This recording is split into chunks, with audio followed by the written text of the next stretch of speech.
وسلم على سيدنا ومولانا محمد عدد ما في علم الله صلاة دائمة لدوام ملك الله.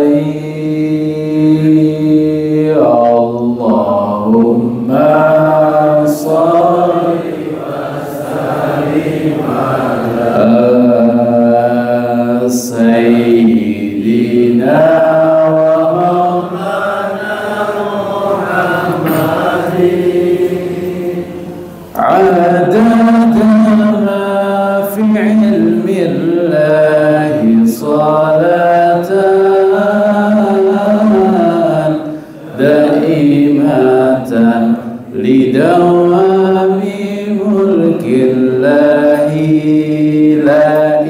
Kata Nabi Muhammad, segala sesuatu, setiap perbuatan, setiap perkumpulan yang apabila tidak dimulai dengan kalimat hamdalah, maka perbuatan tersebut, perkumpulan tersebut menjadi perkumpulan yang kurang barokah.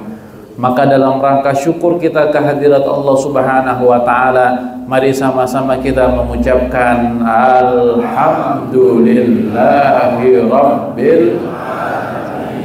Tapi syukur kita tidak sempurna kalau kita tidak menyebut namanya. Maka mari kita sebut nama beliau, mari kita puji nama beliau dengan ucapan Allahumma salli ala Sayyidina Muhammad wa ala ali Sayyidina Muhammad. Man shalla subhi fil jamaah faka'annama qama laila kullah. Kata Nabi Muhammad, barang siapa yang sholat subuh berjamaah, maka pahalanya sama seperti mengerjakan sholat tahajud satu malam suntuk. Sholat subuh berjamaah pertama mendapatkan 27 pahala plus mendapatkan pahala sholat malam satu malam full. Tapi jangan dijadikan dalil juga. Jangan mentang-mentang kalau sholat subuhnya berjamaah mulai sekarang nggak mau sholat tahajud lagi. Nggak. Kenapa kok nggak mau sholat tahajud? Karena kata Habib kemarin, man sholla subhi fil jamaah faka'annama sholla laila kulla onda. Jadi pahalanya aja yang dapat, keutamaannya didapatkan sholat tahajud hanya bagi mereka yang mengerjakannya.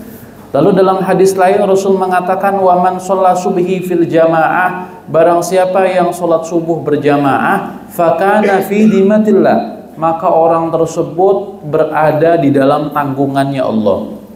Loh Habib, bukannya kami semua ada di dalam tanggungannya Allah? Memang, tapi di dalam tanggungan Allah bagi mereka yang mengerjakan sholat subuh adalah mereka-mereka yang dilimpahkan rizkinya oleh Allah Subhanahu wa ta'ala, dibarokahi rizkinya oleh Allah karena mereka mengerjakan sholat subuh dalam keadaan berjamaah.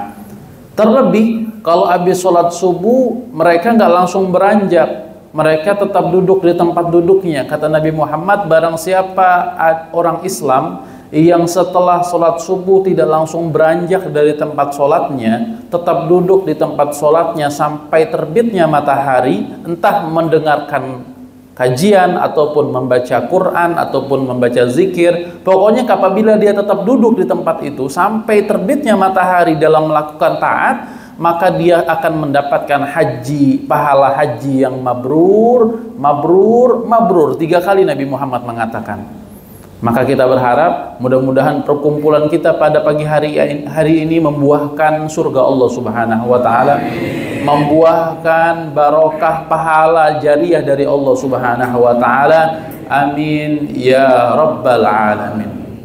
Dalam hadis Nabi Muhammad bersabda, majtama'a qaumun fi baitin min buyutillah, tidaklah berkumpul satu kelompok manusia di dalam masjid yang mana kumpulnya mereka dalam rangka yatluna kitab Allah, mengutip Al-Quran, wa yatadarasuna bainahum, saling mendengarkan kajian. Tidaklah manusia berkumpul di dalam masjid dan dalam rangka mengerjakan, mendengarkan kajian ataupun mengutip Al-Quran. Tidaklah mereka berkumpul, kata Nabi Muhammad, kecuali nazalat alaihimus sakinah. Allah jadikan yang hadir hatinya tenang, tiada gundah gelisah.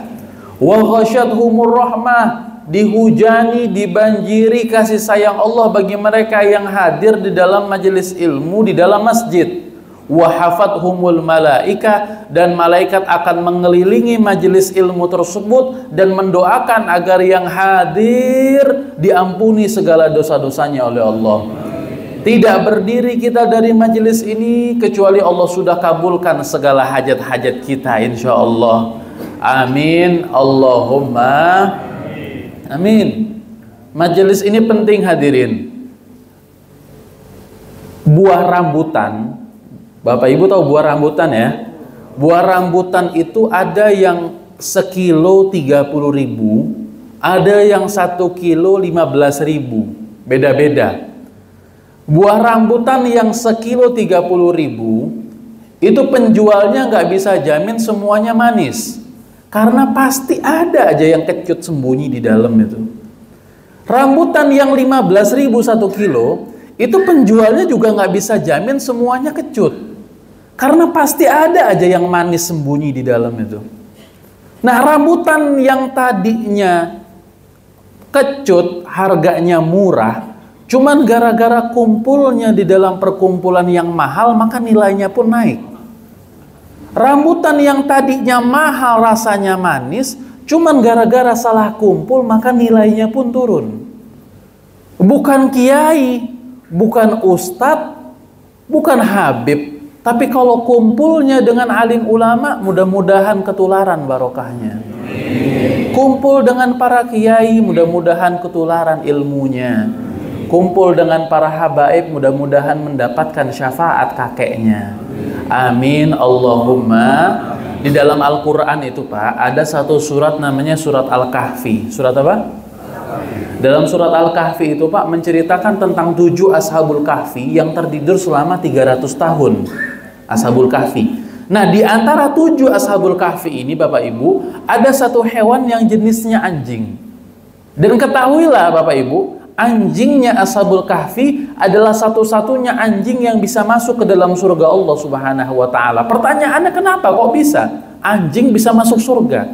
Ternyata karena anjing tersebut hidup di zaman yang penuh fitnah, tapi kumpulnya di dalam perkumpulan yang baik. Itu anjing, itu hewan. Maka bagaimana kira-kira bagaimana agaknya dengan manusia? Maka kita berharap mudah-mudahan sebagaimana kita berkumpul pada pagi hari ini, Allah kumpulkan lagi kelak kita semua di dalam surga Allah Subhanahu wa ta'ala bersama Nabi besar Muhammad sallallahu alaihi wasallam. Amin, Allahumma